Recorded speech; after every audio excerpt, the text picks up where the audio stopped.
Chapitre 35. Sélène décida qu'il était plus que temps de partir vers le lieu du rendez-vous fixé par le grand monolithe pour qu'elle retrouve enfin Lupin. Elle voulait prendre sa vie en main. Elle n'acceptait plus de suivre les adultes. Elle n'était plus une enfant. Les grandes personnes tergiversaient sans arrêt et empruntaient des chemins tortueux et détournés pour parvenir à leurs objectifs. Ça l'agaçait. Ses compagnons l'avaient conduite ici, mais initialement, cela devait être momentané. Jamais elle n'aurait imaginé rester aussi longtemps alors qu'elle ne désirait que retrouver Lupin. La caverne du grand monolithe se voulait un sanctuaire dédié à sa protection, là où elle voyait une prison l'empêchant de rejoindre Lupin. Par acquis de conscience et parce qu'elle savait qu'elle faisait une bêtise, elle demanda son avis à Atkoum, le dernier à être encore présent à ses côtés. Il trouva excellent le plan de tailler la route. Il était d'accord avec elle. Évidemment qu'il l'était. La seule chose pire qu'une adolescente qui prend une mauvaise décision, c'est un technome qui prend une mauvaise décision.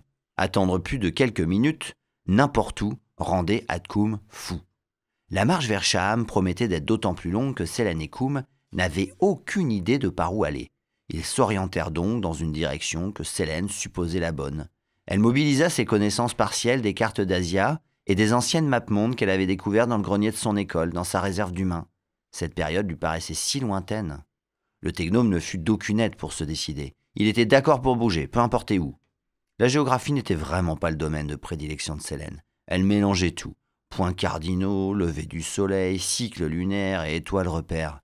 À la suite d'un double raisonnement totalement faux, elle prit mystérieusement la direction adéquate.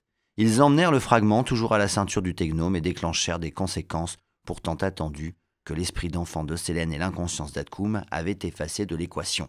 Le lendemain suivant leur départ, un membre de la faction belliciste du peuple des pierres survola la cavité du grand monolithe en l'appelant par télépathie et n'obtint aucune réponse. Alors, il descendit enquêter. Cela faisait quelques jours que le grand monolithe ne correspondait plus et qu'on n'avait plus aucune nouvelle de l'annihilatrice. En arrivant dans la grotte, le belliciste découvrit une scène d'horreur. Des combats avaient eu lieu dans ce lieu sacré et le grand monolithe n'était plus.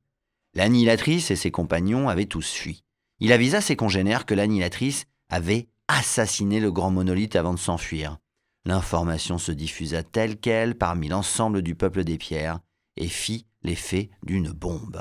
Le prophète Pierre, toujours emprisonné, fut également mis au courant, mais il déclara qu'il s'agissait d'un mensonge. Depuis sa cellule, il restait impuissant. Très vite, il vit arriver à ses côtés bon nombre de ses partisans, victimes d'une première vague d'arrestations. Sélène ne s'était pas conformée à son obligation de ne pas bouger, et du point de vue de la faction belliciste, n'avait donc pas respecté l'accord qui avait mis fin à la guerre civile. Pierre se mit à espérer que Sélène leur tiendrait tête à tous, le temps que la vérité éclate. Dans les heures qui suivirent la propagation de cette information, des alliés aidèrent Pierre et nombre de ses partisans à s'échapper.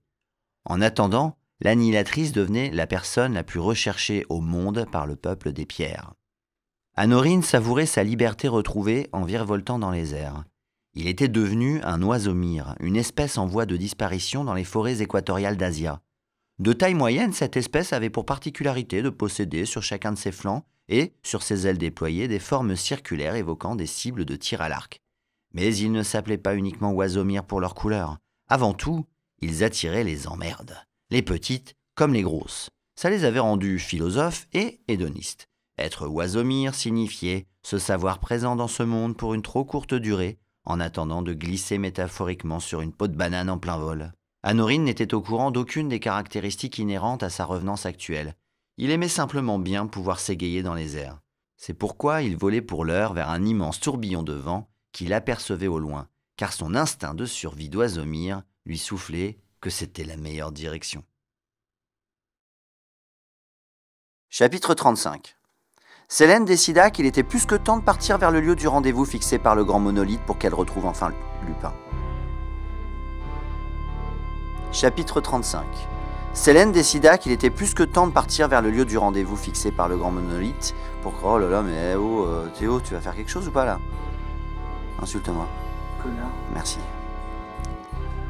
Chapitre 35. Sélène décida qu'il était plus que temps de partir vers le lieu du rendez-vous fixé par le grand monolithe. Chapitre 35.